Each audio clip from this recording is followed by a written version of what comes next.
안녕하십니까. 알파프로 회원 여러분, 저는 알파프로 대표 송병주입니다. 2020년도 6월 8일 월요일 아침 시황 브리핑 진행해 드리도록 하겠습니다. 자, 제가 앞으로 여러분들께 중요한 변곡점 또 시장에 특별한 이벤트가 있는 동안 여러분들께 이와 같은 영상으로 자주 인사드리도록 하겠습니다. 여러분들이 알파프로를 이용하시면서 부족하다 느끼시는 분, 또 알파프로를 통해서 보조적인 역할을 조금 더 있으면 좋겠다라는 부분들이 있다고 하면 언제든지 의견 주신다고 하면 저희가 개발하는 데 있어서 참조하여서 더 적극적으로 우리 회원 여러분들께서 사용하기 편한 시스템을 만들도록 최선을 다하도록 하겠습니다. 자, 그러면 본격적으로 한 주에 시작하는 시장 브리핑 진행해 드리도록 하겠습니다. 자, 지난 주말이죠. 자, 우리가 이번 주말은 지난 주말은 굉장히 좀 즐겁게 보냈다. 왜 즐겁게 보낼 수밖에 없었느냐? 결국 이 시장에 아주 강력한 아주 화끈한 상승세를 보였던 부분들이 결국은 현 구간에서의 도움을 많이 준 게 아니냐, 좀 이렇게 보고 있는데요. 지금 우리가 살펴봤을 때 어떤 점을 봐야 될 것이냐 라는 점이 중요할 것 같습니다. 먼저 첫 번째로 미국은 고용지표조에 따라서 일제히 강세에 마감했다. 다우지수가 3.15% 급등 마감했다 라는 점을 주목해야 될 것 같은데요. 사상 최대 일자리가 급증했다. 나스닥 또한 장중에 신고가를 갱신했다 라는 얘기들이 있습니다. 지금 뉴욕 증시가 상승세를 이어간 시간이 상당히 좀 길어지고 있는 가운데 그동안 지금 굉장히 좀 발목을 잡았던 부분이 있죠.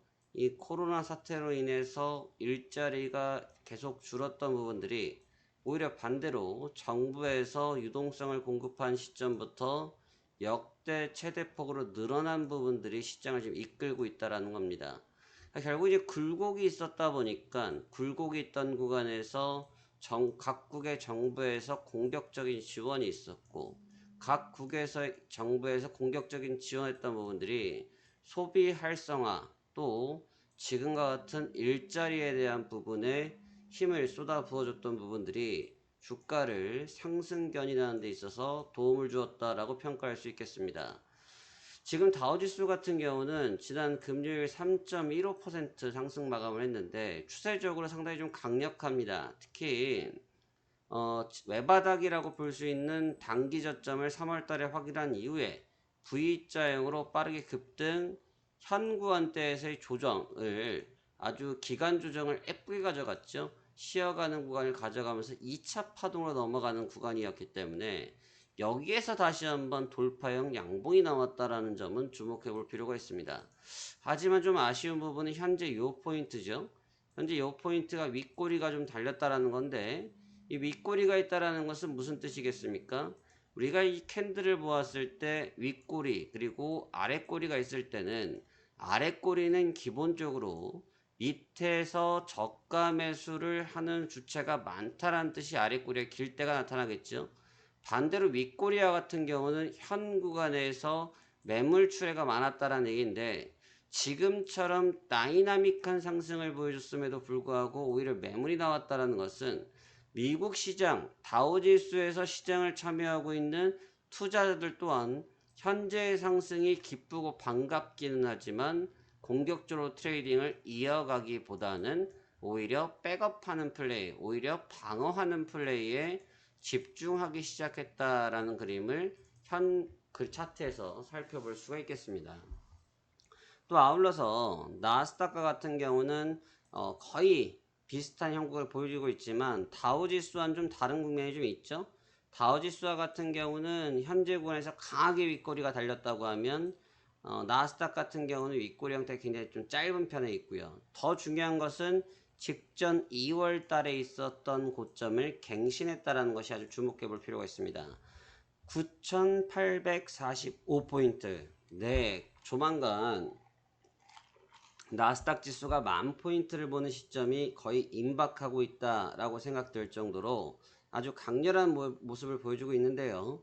제가 이 앞서서 시장에 대해서 살펴봐야 될 부분을 다시 되짚어 본다고 하면 지금 다우지수와 나스닥 지수는 두 가지로 양분되어 있죠. 그러니까 기술주와 다우의 기본적인 기존 사업과 나스닥의 기술주 신사업에 대한 부분들이 상호간에 상충되어지다 보니까 오히려 나스닥 쪽은 바이오라든지 IT라든지 이쪽에서의 에너지들을 더욱더 포괄적으로 받으면서 이번 코로나 사태로 인해서 사업의 확장성을 찾아가는 그 길로 이해할 수가 있겠고요. 뭐 쉽게 얘기하면 비대면 산업 같은 것도 원래는 코로나 이전에도 물론 진행되었던 부분이지만 코로나 사태 이후에 오히려 더욱더 적극적으로 시장에서 활용하기 시작했다는 점은 우리 기술주의 중심인 종합인 나스닥 같은 경우는 시세 영향을 안 받을 수가 없겠죠. 결국 이 나스닥의 상승 부분은 이러한 점들이 시장 에너지에 기반이 되고 있다 볼 수 있겠습니다. 그러다 보니 다우지수와 나스닥 같은 경우 직전 고점을 공격하고 있는 이런 시점에서 아직 다우는 상승의 여지가 좀 남아있단 말이죠. 직전 고점까지는. 과연 이 29,000포인트까지 대략 한 2,000포인트가 넘는 거의 3,000포인트 가까운 이 밴드 구간을 공격할 수 있겠느냐에 대해서 이제는 의구심과 또 궁금증이 없을 수가 없겠습니다. 그래서 바로 그 점에 대해서 지금부터 살펴보도록 하시죠. 일단 다우지수가 서두에 말씀드린 것처럼 고가에서 윗꼬리를 달았다는 뜻, 다시 말하면 매물이 걸렸다는 뜻을 보아서는 일단 좀 쉬어가는 부분은 분명히 피할 수 없다라고 생각은 듭니다. 현 구간에서 매물대에 대한 부분, 매물대 영향은 피해 나갈 수 있는 요소가 없다라고 생각이 들어지는데, 그렇다고 하면 지금 다우지수가 바로 다이렉트로 오버슈팅이 갈 수 있겠느냐라는 점에 대해서는 조금 고민스러워질 수밖에 없겠죠. 왜 그렇게 되냐면 현 구간대에서 이 왼쪽 편에 볼 수 있죠. 빗금 치어지고 있는 이 부분대가 2월 달에 이 고가에서 매물이 쏟아졌던 구간인데, 앞서서 나스닥 같은 경우는 이 왼쪽에 좌측에 있는 구간대를 아주 손쉽게 돌파했다고 하면, 현재 다우지수와 같은 경우는 바로 직전에 매물 폭탄이 떨어졌던 이 빗변 구간에서의 매물대에 대한 부담감을 시장이 갖고 있단 말입니다. 우리가 갖고 있는 게 아니라 누가? 시장이 현 매물에 대한 부담을 느끼고 있어요. 그 증거가 바로 이 윗꼬리를 볼 수 있는데, 이 단기적으로 폭락했던 요 포인트가 결국 시장의 심리적인 압박감을 제시하고 있는 부분이 될 것 같습니다. 자, 그렇다면 이 심리적 매물대를 어떻게 넘어가야 될 것이냐라고 고민한다고 하면 결국은 현재 구간대를 돌파하기 위해서는 이 아래와 같은 이러한 파동을 통해서 A, B, 그 다음에 다시 한번 C를 만들어서 돌파를 하지 못하면 단기적인 돌파가 이루어진다고 해도 결국 무엇으로 바뀐다? 매물대로 바뀐다라고 볼 수 있는 겁니다. 이 자리에서 매물 출회가 시작된다고 하면 결국은 돌파 형태가 강화되어지는 것이 아니라 매물대에 의해서 오히려 급한 차익성 매물이 출회될 수 있다는 점을 주목해 볼 필요가 있는 시점이 될 것 같습니다. 그래서 오늘 같은 경우도 다우지수가 아직은 상승에 대한 여력과 상승에 대한 힘을 충분히 가지고 있는 그런 시국이라고 볼 수 있겠지만, 모멘텀적인 강세, 기술적인 강세, 거래적인 강세 모든 것을 갖고 있지만 아직은 이르다. 그 얘기는 반대로 이야기하면 아직 조금은 쉬어가야 될 것 같다라는 것이 우리 알파 프로가 보는 관점이 될 수도 있을 것 같습니다. 그렇다고 하면 우리는 무엇을 투자합니까? 바로 대한민국, 우리나라 시장에서 투자를 하고 있는 투자자로서 우리나라 시장에 대해서 조금 더 깊이 있게 살펴보도록 하겠습니다. 자, 우리 코스피 또한 다우지수와 마찬가지겠죠. V자 반등 아주 강력하게 보여주고 있습니다. 워낙 강한 상승을 보여주고 있기 때문에 사실 뭐 지금 브레이크가 없다라는 표현이 조금은 합리적인 표현이지 않을까라는 생각이 드는데요. 거의 논스톱으로 지금 구간대까지 바로 빠르게 폭등을 하고 있습니다. 지금 2180포인트, 오늘 지수를 찍게 되면 약 2200포인트를 바로 2200포인트를 바로 확인하게 될 것 같은데요. 이 2200포인트 구간대가 차트가 대부분 비슷하죠. 앞서 있었던 나스닥이나 앞서 봤던 다우지수나 이런 쪽들의 움직임과 뭐 별반 차이가 없다. 무슨 말이냐?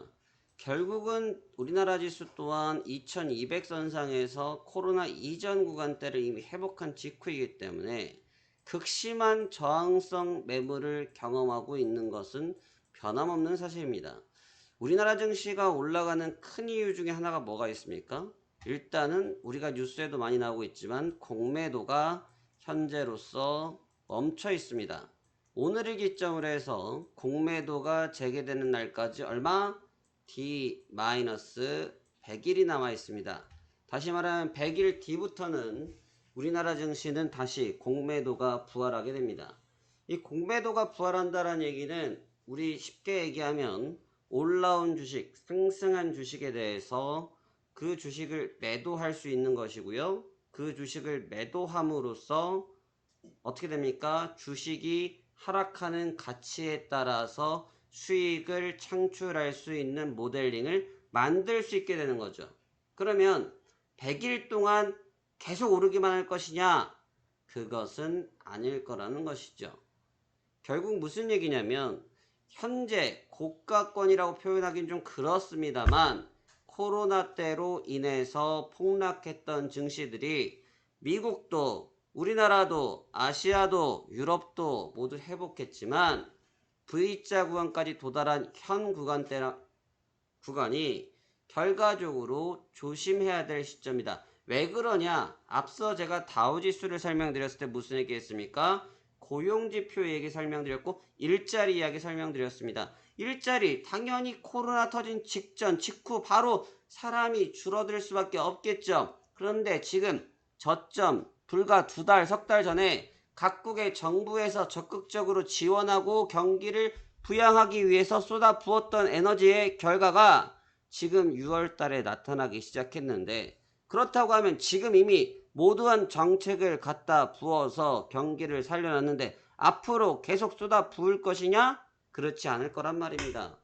왜냐? 재원에는 한계가 있기 때문이죠. 그렇다면 지금 회복한 시장이 분명히 매력적이고 강경한 시장인 것은 사실이지만 이 구간에서부터는 이제 무슨 10분 얘기를 전입니다. 조심해야 된다? 시장이 이미 축제가 열렸으니 축제를 조심해야 될 필요가 있다는 거죠. 왜? 항상 소문난 잔치집에는 뭐가 없다? 먹을 게 없다예요. 지금 일자리에 대한 부분들, 미국 증시 훈풍, 각국의 정부 정책 등이 시장을 강하게 드라이브 걸고 있지만 미국 증시에서도 그렇고 우리 증시에서도 그렇고 고가에서 이루어지고 있는 단기성 매물에 대한 부담감들이 도출되고 있는 점은 변함없는 사실이기 때문에 이 점을 주의해야 될 것이라는 거죠. 그러면 오늘 2200이 돌파되는 현 구간대에서 어떠한 관점으로 시장을 인지해야 될지를 한번 살펴보도록 하겠습니다. 코스닥 같은 경우는 749포인트, 약 750포인트까지 강하게 들어 올려지고 있는 현 시점인데 문제 모양새가 좀 틀리죠? 어떤 점이 틀립니까?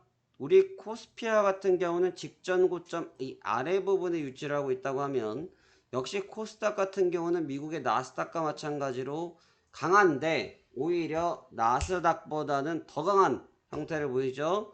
코로나 이전에 있었던 고점대를 훨씬 넘어간 지가 오래전 얘기고 아직도 추세가 강경하게 버티고 있는 상태입니다. 그렇다면 현재 강경하게 버티고 있는 이 포인트가 어떤 식으로 풀려갈지에 대해서 디테일하게 분석해 보도록 할게요. 일단 750선상을 확인한 이후에 코스닥 같은 경우는 1차적으로 매물들이 출회되기 시작했습니다. 이 얘기는 역시나 현 구간에 대한 저항권, 매물권에 대한 인지가 강화되어지고 있다라는 평가를 할 수 있는 부분이고요. 그렇다면 이 코스닥 같은 경우는 아직까지 시장에 모터가 남아있고 에너지원이 남아있는 이유가 뭐겠습니까? 앞서 나스닥에 대한 설명드릴 때 어떤 설명드렸습니까? 비대면 산업들, 그 다음에 최근에 많이 나오고 있는 게 또 무슨 산업입니까? 공인인증서 폐지에 대한 관련된 주들 또 뭐가 있습니까? 기존에 테마를 형성했었던 바이오가 있겠죠.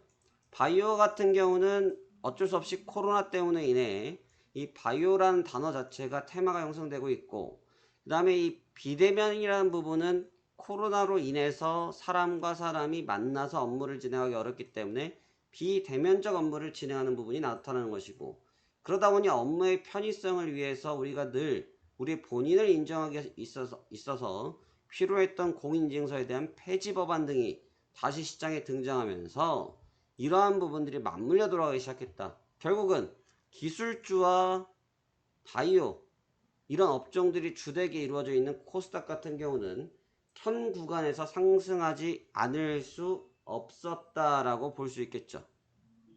그러면 코스닥 같은 경우는 아직까지 모멘텀이 살아있기 때문에 분명히 뭐가 있다?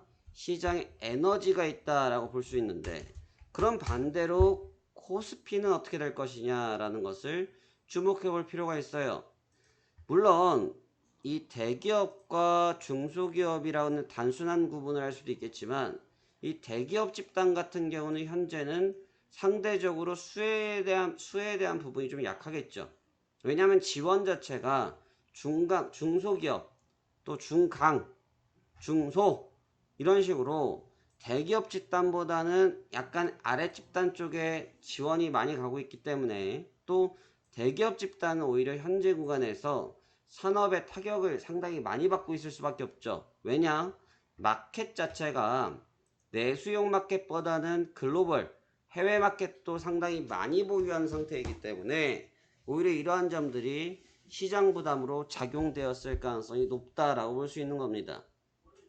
그렇기 때문에 코스피 같은 경우는 2200선상에서의 움직임, 2200선상에서의 단기적인 추가 상승이 이루어질 것은 뭐 불보듯 뻔한 상황이 되겠지만, 여전히 매물에 대한 부담감은 떨칠 수가 없다. 그리고 앞서 제가 우리나라 시장의 포인트를 잡을 때 어떤 포인트를 잡았습니까?